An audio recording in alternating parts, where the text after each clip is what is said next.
Question 21, question 21 से शुरू करना है बच्चों हमें। Of all the close cylindrical cans, हमारे पास देखो लास्ट टाइम बात हुई थी कि हमें क्या गिवन है, मैक्सिमा, मिनिमा और टू प्रूफ, तीन चीज़ें अब हमारे पास मिलेंगी हमें। तो अगर हम क्वेश्चन नंबर 21 पढ़ रहे हैं तो उसके अंदर बोला of all close cylindrical cans, जो कि राइट सर्कुलर फॉर्म में है, ऑफ गिवन वॉल्यूम। तो यहाँ पर जो आपको गिवन है वो आपको वॉल्यूम गिवन है, तो वॉल्यूम कांस्टेंट माना जाएगा। और कितना दिया हुआ है ये 100 क्यूबिक सेंटीमीटर।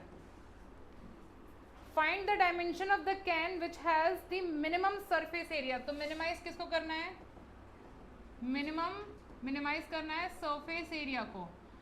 अब हमारे पास अपने आप से तो कुछ चीज़ें यहाँ पर दी नहीं है। अच्छा, जब हम सरफेस एरिया की बात करेंगे तो टोटल सरफेस एरिया पर बात हुई थी, ये हमने बात की थी कि कुछ भी साइलेंट क्वेश्चन रहेगा यानी कि टोटल और क्लोज पर कोई बात नहीं करेगा, ए सरफेस एरिया में तो हम उसे टोटल में ही लेंगे। अब यहाँ पर हम लेट ले लेते हैं, राइट सर्कुलर सिलेंडर है अपने पास।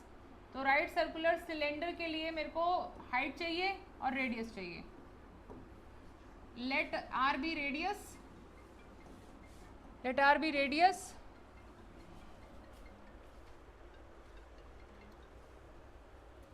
And h be height. आपको फाइंड करनी है एच और आर की वैल्यूज। क्वेश्चन ने बोला है एच और आर बताइए क्या डायमेंशन रहेंगी। तो दोस्तों जो मिनिमाइज करना है पहले हम उसको लिखते हैं, क्या मिनिमाइज करना है, फिर देखेंगे उसमें कितने वेरिएबल है आपके पास। आगे पीछे सेम ही छपा है। देखते हैं, ये दे दीजिए। 2 pi r h plus 2 pi r square, ये टोटल सरफेस एरिया है और ये 100 हमें, सॉरी इसको हमें मिनिमाइज करना है। तो मैं इसमें से अगर 2 पाई आर कॉमन लेती हूँ तो I am left with h plus r. तो अगर मुझे एच की वैल्यू मिल जाए तो ये फंक्शन आर में बन जाएगा पूरा। तो जो आपको वॉल्यूम दी गई है उसको हम लिखते हैं, वॉल्यूम क्या होती है बच्चों, पाई आर स्क्वायर एच। तो वहाँ से मैं एच की वैल्यू निकाल सकती हूँ 2, तो यस हमारे पास एच की वैल्यू आएगी 100 upon pi r square. 2 pi r 100 plus pi r square plus r, LCM ले लेते हैं 100 plus pi r cube pi r square. एक पाई से एक पाई कैंसिल हो गया, बातें नहीं होंगी पीछे, एक आर से एक आर कैंसिल हो गया। तो आपके पास 2 times function of r generate हो गया है, 2 times 100 plus upon r plus pi r square, ऐसे भी लिख सकते हैं, अलग अलग कर दे ताकि डेरिवेटिव इजी रह लेना। अब मैं इसको डिफ्रेंशिएट करूंगी with respect to R, differentiate with respect to R, with respect to R. तो एफ डैश आर आपके पास आएगा 2 टाइम्स 100 अपॉन आर का डेरिवेटिव हो जाएगा minus 100 upon R square, minus 100 upon R square plus 2 pi are.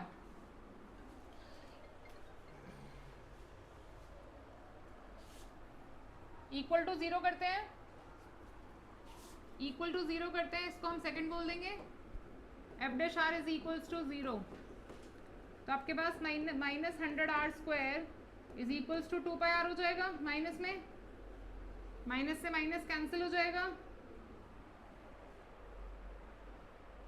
Pi r square था, पाई r square pi are, ठीक है। तो यहाँ पर ये -2 ये 50 हो जाएगा, तो r cube 50 upon pi, r cube की वैल्यू आ गई आपके पास, क्यूब रूट नहीं लेंगे, हम ऐसे रख रहे हैं, आर की वैल्यू क्यूब रूट ऑफ 50 पाई होगी, बट हम इसको ऐसे ही रख रहे हैं अभी, ठीक है। अब मेरे को ये चेक करना है कि आर की वैल्यू पर मेरा डेरिवेटिव पॉजिटिव आता है, डबल डेरिवेटिव पॉजिटिव है नेगेटिव है, तो हम डबल डेरिवेटिव करते हैं। डबल डेरिवेटिव के लिए differentiate 2 with respect to r, जो 2 एक्सप्रेशन था उसको दोबारा डेरिवेटिव कर रहे हैं, तो 2 अंदर, सॉरी 2 बाहर। यहाँ पर हम लगा रहे हैं फिर से अपना जो की फॉर्मूला होता था a to the power n का, x to the power n का, तो ये हो जाएगा -100 -2 ओवर आर क्यूब, आर की पावर -2 बनेगा ना बच्चों ऊपर जाकर, तो -2 आ गए, आर -3 तो नीचे आ गया ये, plus 2 pi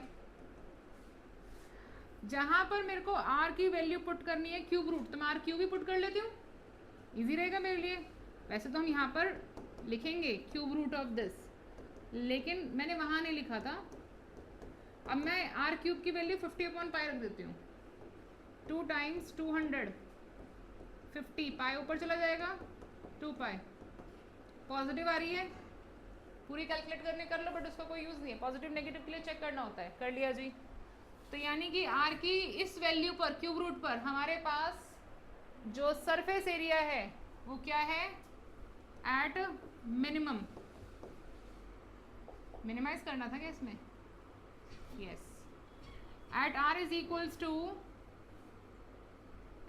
equals to cube root of 50/π, TSA is minimum.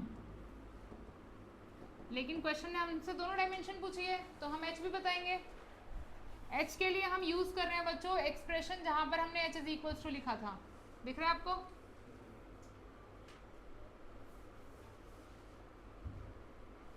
तो h के लिए हम कर रहे हैं 100πr²।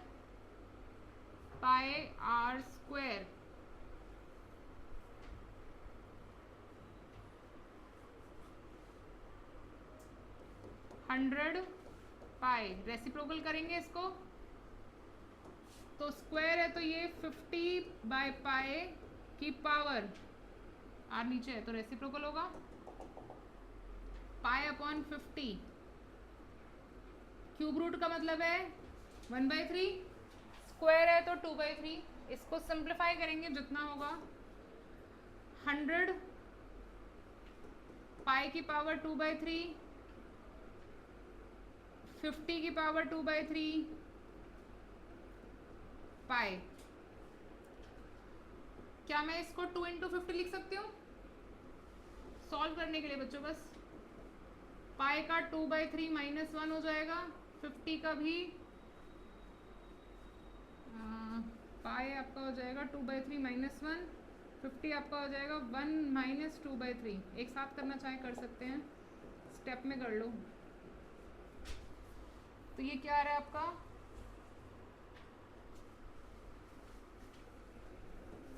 2 अलग से रखा हुआ है, पाई की वैल्यू हो जाएगी -1/3, तो नीचे पहुंच जाएगा क्यूब रूट बन के। इसको भी मैं नीचे लाके सब्ट्रैक्ट कर लेती हूँ, 2/3 -1, तो ऊपर ही रखते हैं, फिर ऊपर चला जाएगा, 50 के साथ ही रखते हैं, ऊपर ही रखते हैं। तो हो जाएगा 2 times cube root of 50/π, cube root of 50/π। ये 1/3, वो भी 1/3 होगा, तो 2 times cube root of 50/π। Values थोड़ी सी कॉम्प्लिकेटेड थी, बट क्वेश्चन उतना डिफिकल्ट नहीं है।